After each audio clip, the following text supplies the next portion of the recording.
But you're looking remarkably well since your stay with us in this country. Do you have any problems of diet at all?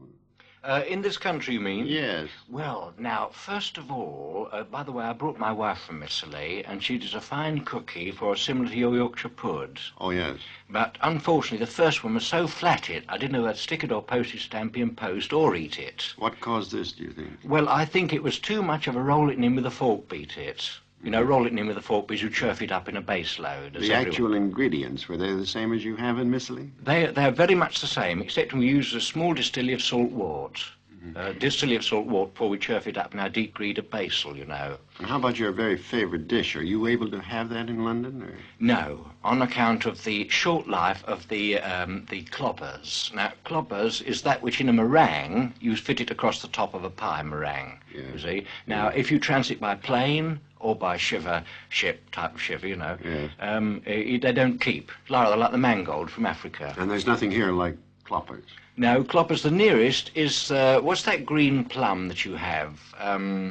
Not the Victoria, but there's the other plum, type of green plum, gobble plum, I suppose you call it, which we use. You have to de-stone, put them all together in serried rows of that, beat a meringue, which is the albumoddy of an egg, if you know. Yes. Churf these all up to a consistency and set your stove to number through. And then the heat risey half and causes a fine flavour on the top. You're fond of fruit, are you? Oh, fruit? Yes. Oh, yes, fine. We walk out every time at half-past Froome when the Malami goes for and pluck a straight new off the tree. Is this here, you mean, or in Micely? Oh, no, Micely. Yes, you don't do it here?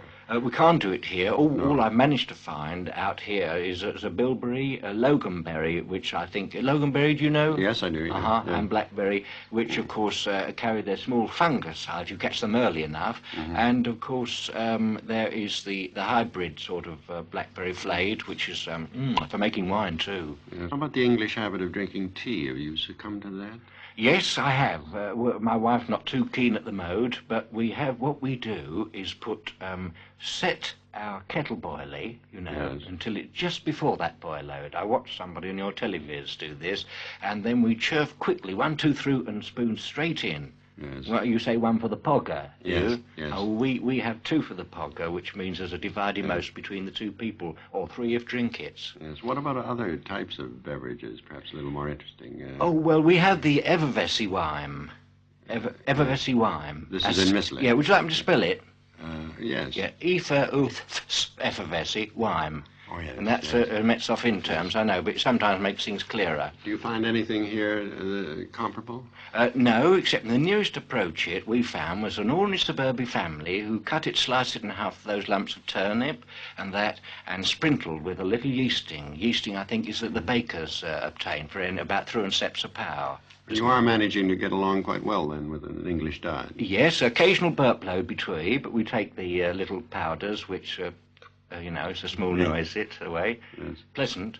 Yes. Well, I think you've become very adaptable indeed. A lovely climb.